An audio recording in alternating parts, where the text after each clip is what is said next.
O assunto agora é psicologia. Vamos falar com a Ana Pincolini. Vamos falar um pouco mais sobre as ciências sociais, né? Vamos falar um pouco mais sobre todos esses encaminhamentos. Dia 27 de agosto, dia do psicólogo. Eu acho que, olha, a gente tem muitas pessoas que trabalham nas maiores segmentos científicos de estudo, pesquisa, né, de tratamento, de conhecimento das mais variadas áreas. Mas acho que esse ano de 2020 tem tudo para dizermos que é o ano das pessoas ligadas à saúde, envolvendo epidemiologistas e envolvendo também a área da psicologia. Né? Muitas pessoas acham que esse 2020 é um período de nós estarmos conversando bastante, entendendo sobre tudo isso, desmistificando um pouco mais no senso comum, no senso popular, o entendimento dessas áreas. Eu lembro-me num período em que foi falado tanto de questões, acho que foi 2013, 2014, que o Brasil falava tantas questões de esferas jurídicas, que o Brasil recebeu uma aula que hoje todo mundo tem um entendimento amplo, né? De esfera jurídica, Ministério disso, Justiça daquilo, Justiça do Trabalho, STF, recebemos uma aula. E esse ano 2020 estamos recebendo uma amplificação de conhecimentos ligados a esses segmentos. E claro que hoje uma data muito especial, o Dia do Psicólogo, e a importância, né, desse agente na atuação das ciências humanas. Deixa eu cumprimentar a Ana Pincolini, que é a autoridade no assunto e vai conversar com a gente. Claro que nesse período a gente vai ter que aproveitar, conversar sobre a importância da área da psicologia, ainda mais ligado aos fatores relacionados à Covid-19. Seja bem-vindo à nossa programação. Bom dia. Bom dia a todos que estão assistindo. Deixa eu ver se está certo aqui a minha posição. Tá perfeito. Tá tudo perfeito. certinho. Então, bom dia a todos, né? Os que estão assistindo a Bitcom TV. Acho que sim. Então, hoje é dia do psicólogo, né? Edinho e Leandro. E vocês já falavam da questão que a gente está vivendo um momento diferente, esse momento de pandemia. Isso tem tudo a ver também com o que nós vamos falar hoje da psicologia no SUAS. Porque durante uma pandemia, como a gente está vivendo, nós não temos só o Sistema Único de Saúde, que é o SUS, como protagonista. Sim, é uma questão de saúde, mas como todos nós sabemos, a pandemia está afetando também os rendimentos das pessoas, a sociabilidade, os relacionamentos. Então, a gente também tem tido muitas pessoas que estão buscando, que não buscavam o Sistema Único de Assistência Social, que não eram pessoas vulneráveis, mas hoje estão numa situação de vulnerabilidade temporária buscando o Sistema Único de Assistência Social. Então, a gente tem tanto o SUS quanto o SUAS como protagonistas, né, nesse momento.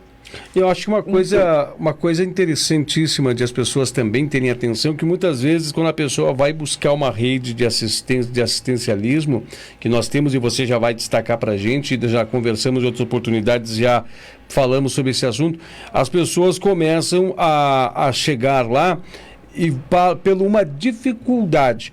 Mas a partir do momento que ela é recepcionada pelo grupo de trabalhadores da casa, né, do grupo de apoio, a pessoa começa a perceber que a dificuldade que ela está passando, ela simplesmente aponta de todas umas necessidades que estão intrínsecas, que desencadearam naquilo. Vou dar um exemplo, a pessoa talvez esteja sem condições de emprego para o momento, ou esteja em virtude de todas as dificuldades com a escassez de alimentos, chega lá e diz assim, olha, eu quero um alimento aqui para minha família, nós estamos com dificuldade. E aí, quando começa a emergir no atendimento da casa, constata-se que a dificuldade era muito maior, que aquilo era apenas a pontinha do iceberg. É um trabalho belíssimo que tem que ser prestado e por isso que a comunidade tem que entender como é que funciona tudo isso, né? Isso, Edinho, o que tu está falando, na verdade, é o conceito de vulnerabilidade social. Hoje a gente não entende mais a vulnerabilidade social só como pobreza. Vulnerabilidade social é a fragilidade de acesso à renda, emprego e a fragilidade de vínculos sociais, familiares e de pertencimento na comunidade. Então, ela tem duas dimensões. Ela tem uma dimensão material, que é a falta da renda, a falta do emprego, a falta do acesso ao serviço, não tem vaga na escolinha infantil, não tem, né, acesso a transporte, a habitação, mas ela também tem uma dimensão relacional, que é a falta de vínculos na comunidade, a fragilidade de vínculos dentro da família, a questão dos riscos sociais também, que quando se aprofunda a vulnerabilidade, a família entra em risco social, que são as violências. E o que a gente percebe? que uma situação como a pandemia da Covid-19, ela afeta tanto o aspecto material da vulnerabilidade, que é essa questão econômica, do emprego, da renda, mas ela afeta também o aspecto relacional, porque as pessoas estão isoladas umas das outras, psicologicamente elas ficam mais abaladas, mais preocupadas, até pela questão do emprego. A gente tem ali alguns elementos que sinalizam um aumento da violência, por exemplo, quando é uma questão de violência intrafamiliar, né? Um aumento da violência, um aumento dos conflitos. Então, se vocês forem ver, a pandemia está afetando tanto a questão material da vulnerabilidade quanto a questão relacional. E quando as pessoas chegam no serviço, elas são atendidas na sua plenitude, tanto no relacional, nessa questão de olhar para a vulnerabilidade como os vínculos da família, quanto na questão também dos encaminhamentos que essa família tem direito em termos de renda, em termos desses outros acessos. Eu só quero fazer um parênteses, foge um pouquinho do nosso assunto, mas é uma discussão muito presente. Essa é a pergunta que a gente tem feito atualmente para o governo federal e não tem tido resposta sobre o tal do Renda Brasil. Porque, assim, o Bolsa Família hoje ele é um programa que ele envolve esse atendimento. Hoje ele não é só a transferência de renda, ele é o acompanhamento das famílias que não cumprem os 75% da frequência escolar dos adolescentes, ele é o acompanhamento das famílias que não cumprem o pré-natal, ele é essas condicionalidades, entende? A família do Bolsa hoje ela é atendida na questão saúde, educação e assistência social, tanto que o programa envolve os três. E a discussão que tem sido feita nos meios de comunicação do Renda Brasil, ela fala muito do dinheiro que vai aumentar o valor, a gente acha importante aumentar o valor, mas a gente está sem resposta, tá? E as famílias do Renda Brasil vão continuar tendo condicionalidades de educação, as crianças vão continuar tendo que ir 75% os adolescentes e 85% as menores de 12 anos na escola, vai continuar tendo acompanhamento para aqueles que não cumprem essas orientações e encaminhamentos para entender qual a dificuldade da família, porque, como tu disse, às vezes a família chega por uma questão de renda, mas quando ela chega no serviço, você vai ver que ela é uma mãe que está sustentando sozinha, que teria direito a uma pensão alimentícia e nem sabe onde buscar esse direito. Você vai ver que tem um idoso na casa que teria direito a um benefício, ou uma pessoa com deficiência que teria direito a um benefício e a família nem sabe disso. Então, no momento em que ela chega no serviço, você não olha só para a renda, você olha para todos os outros elementos. Então, um grande receio que a gente tem sobre esse novo programa é como é que fica essa parte, que é a parte do acompanhamento. Porque política social não é só o dinheiro. E a discussão tem ficado muito em cima do dinheiro. Por mais que seja subir o valor repassado, toda essa parte que você falou é acompanhamento familiar. E a gente quer saber, tá, isso vai continuar?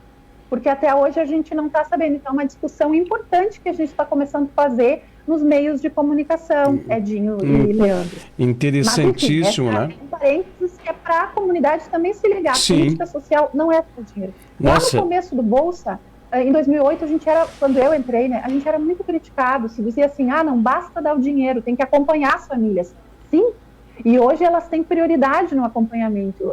As famílias do Bolsa, elas têm que ser prioritárias no acompanhamento. Estas do Renda vão ser prioritárias também. Os municípios estão preparados para isso, foi conversado com eles, como é que vai ser? Então, são dúvidas que a gente tem, entendeu? Para sofisticar essa discussão, para ela não ficar só no dinheiro. E é entendível. É bastante entendível, a doutora Ana Bincolini, né? Bastante entendível, porque nós temos que entender que o SUAS é um processo de uma política pública para poder, né, atacar ambientes ou focos aonde encontra-se a vulnerabilidade para trazer o equilíbrio dentro de uma sociedade ou estabelecer critérios de justiça, né? Entendendo que nós temos que combater as desigualdades e erradicá-la dentro das nossas áreas e através do esforço público, né?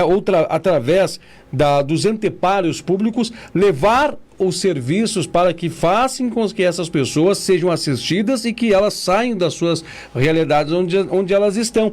Porque isso também, né, a grosso modo falando, e muito, talvez nem precisávamos contextualizar tudo isso, mas isso se reflete em outros quesitos da sociedade, até na própria situação relacionada à segurança, saúde, empregabilidade, geração de renda, crescimento e riqueza deste país. Então acontece o quê? Estas são medidas que você falou muito bem, têm de ser entendidas para ver como que vai chegar, porque dinheiro é uma coisa, mas a forma de que ele chega e a assistência com que ele fará e vai tirar realmente as famílias das realidades que eles se encontram, vai empoderar aquele filho a uma melhor educação, haverá ciência por parte daqueles que estão recebendo os recursos, que eles têm a contrapartida também de entender que eles precisam aprimorar-se, então é muito bacana. Faltam poucos minutos para encerrar o programa, a discussão se transformou tão incrível e maravilhosa, nós precisaríamos marcar um outro período. Mas eu vou passar com o Leandro Damati, que também participa de nossa programação, ele faz alguns questionamentos. Ótimo, obrigado, Edinho. Cumprimentar a Ana também e nesse primeiro momento estender os parabéns, os cumprimentos pela passagem do Dia do Psicólogo, hoje, o 27 de agosto. E eu comentava também no dia de ontem que o psicólogo é esse profissional que tem esse olhar atencioso para a nossa vida. Quem de nós nunca necessitou de um psicólogo, de alguns conselhos? Então, não é feio, não é ruim, não é diminutivo buscarmos ajuda quando nós precisamos. E o psicólogo realmente nos faz ver a vida de uma forma diferente, caminhar também de uma forma que a gente possa ter uma qualidade de vida melhor. Esse me parece que é o grande foco. Então, eu queria te deixar um momento bem simples de reflexão sobre o momento atual da psicologia. A gente sabe que também a psicologia está buscando novidades, buscando horizontes, porque tudo é muito diferente, mas nunca na história da humanidade, talvez a psicologia tenha sido tão importante na vida das pessoas, Ana. E eu vejo assim, por exemplo, hoje, né, a gente falando de psicologia no Sistema Único de Assistência Social, como tu falaste, a psicologia está se reinventando. Então, eu fico muito feliz de falar sobre isso no Dia do Psicólogo, porque o Sistema Único de Assistência Social, ele atende as famílias vulneráveis. Ele existe desde 2005. Então, desde 2005, os psicólogos também passaram a fazer parte desse sistema, justamente porque se entende que a pobreza, que a vulnerabilidade não é só pobreza, que tem todos esses elementos. Dentro do Sistema Único, a gente não faz terapia com as famílias. Terapia é lá no sistema de saúde. Dentro do sistema de assistência, a gente vai construir com essas famílias alternativas, pensando na superação da vulnerabilidade social e na superação dos riscos sociais, das violências. Então, é um trabalho muito legal, Leandro, que a gente precisa se reinventar.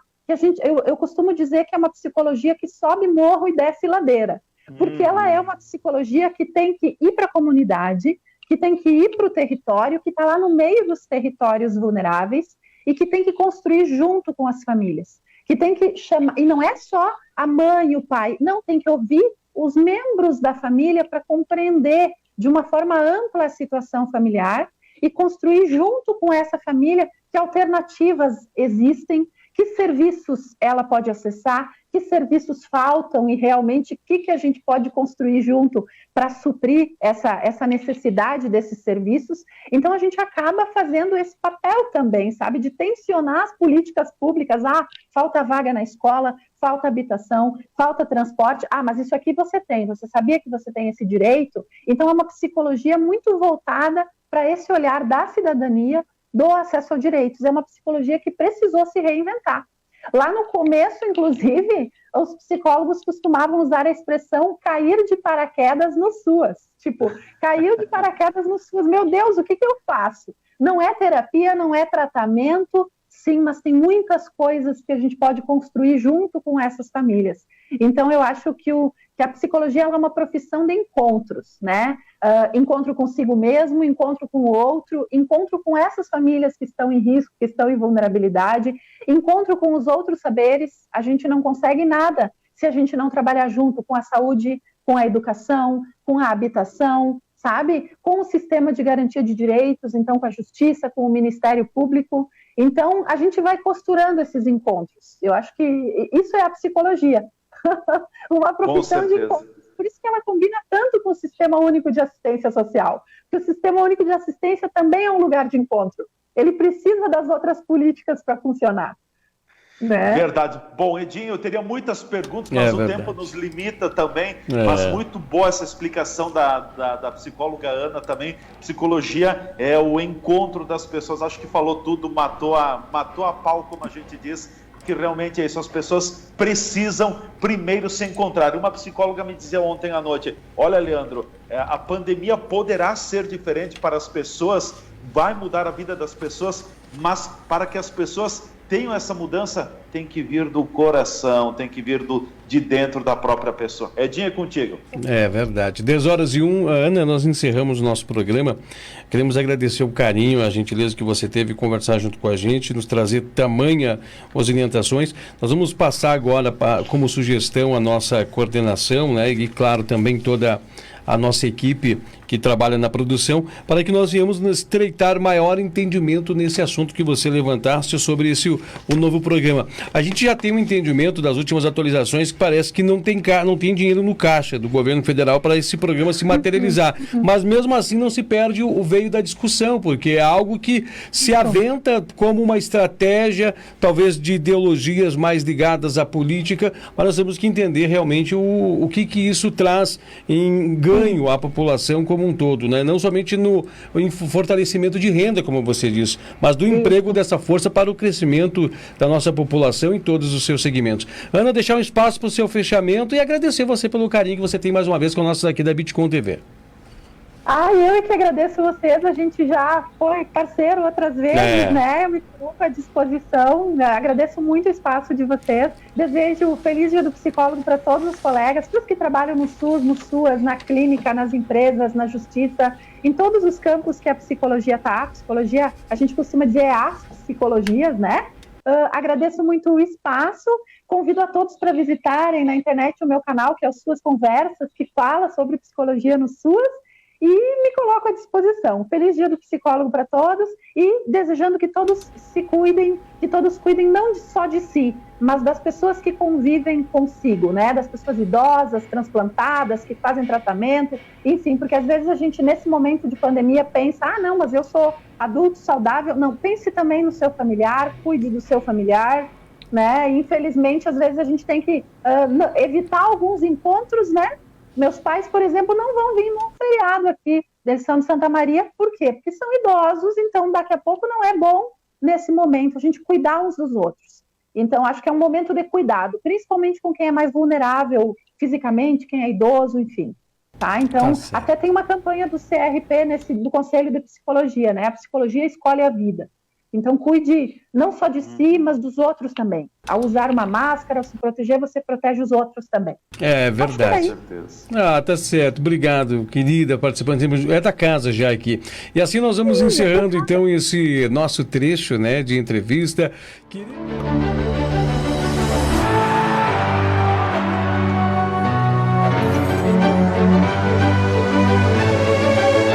Bitcom TV. Passa no seu smartphone.